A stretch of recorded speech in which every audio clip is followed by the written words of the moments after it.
Ferrari. Double bande bleue sport sur le capot. Échappement latéral. Tout pourrait faire penser à une petite sportive. Ou pas en fait. Il ne s'agit pas néanmoins d'une voiture qui n'est pas mythique, puisqu'en effet, il s'agit ici de la voiture de production française la plus vendue au monde. Et pas n'importe laquelle. Celle qu'on review aujourd'hui, c'est celle qui m'a accompagné dans le désert du 4L Trophy. Et j'aurais peut-être pas dû faire ça. Voiture dont la production commença en 1961 et dura 35 ans, durant lesquels elle était faite pour concurrencer les 2 chevaux et coccinelles de la même lignée. Une autre voiture du peuple. Et pour l'époque, elle était quand même vachement bien équipée. En effet, un moteur de 1100 cm3 délivrant 34 chevaux à la bête, elle-même ne pesant que 720 kg. Une boîte 4 rapports actionnée par un levier rappelant fortement ceux des types R, EP3. Des sièges au confort, disons, correct. Et enfin, et pas des moindres, Une climatisation berbère et un toit ouvrant d'origine, s'il vous plaît. Ouais, mais au hangar, on n'est pas là pour déconner. Et on est là pour faire subir à cet engin une vraie batterie de test. Il faut vraiment que j'arrête de taper dessus comme ça. et en tant qu'expert, il nous faut réaliser un essai parfaitement scientifique.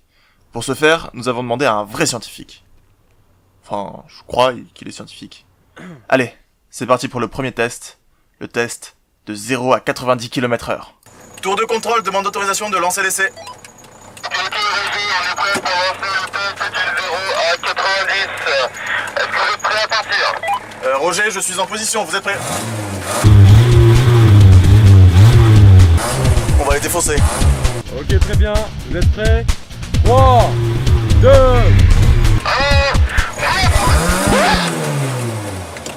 J'ai oublié de mettre une vitesse. Après ce court désagrément, il a été décidé de relancer le départ.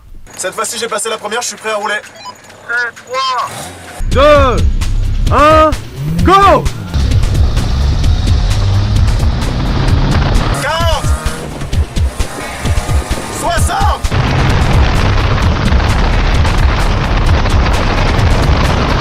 80 J'ai peur! Il me gêne devant!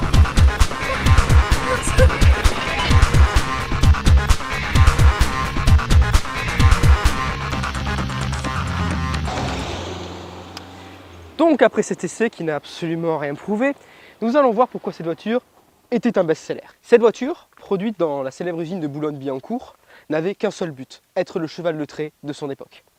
Peu chère et très résistante, c'était donc la monture idéale pour participer à des événements tels que le 4L Trophy ou le Dakar dans sa version 4x4, comme va vous le prouver Mario avec un de ses nouveaux tests. Alors merci Jérémy pour ta condescendance, c'est toujours agréable. Mais oui, en effet, elle a été étudiée à l'origine pour être un véhicule tout-terrain. Puisqu'en effet, la plupart des gens, il n'y avait pas des routes aussi bien faites que de nos jours. Et on a de la chance, on est tombé dans un village assez paumé et pour avoir encore des chemins pourris. Alors, est-ce que c'est une conduite agréable? Non, c'est-à-dire que là, on est carrément sur une conduite... Je sais même pas si vous m'entendez en vrai, hein, je ne saurais que quand j'aurai fait mes trucs. Mais, ce qu'il faut savoir, c'est que ça fonctionne. Hein. Si on a la route devant nous, elle est défoncée. Mais bon, ça passe. Alors là, on va y aller doucement. Alors, je vous apprends une petite rapidité sur la conduite en tout-terrain. On passe, on bouge pas la vitesse, on bouge pas la vitesse. Et voilà, donc ça c'est de la conduite en tout terrain. Alors je sais pas ce que ça donne du tout. Mais en attendant, moi je m'éclate. Et c'est pas avec ça, avec mon Ibiza que je ferai ça aujourd'hui. Je pense que vous l'aurez compris, cette voiture, je peux rien dire dessus. Elle m'a accompagné dans le désert et je pense qu'elle rendrait bien service à plein de personnes aujourd'hui. Et des voitures aussi robustes, faut pas se mentir, mais on n'en fait plus beaucoup. C'était Mario pour le hangar, ciao!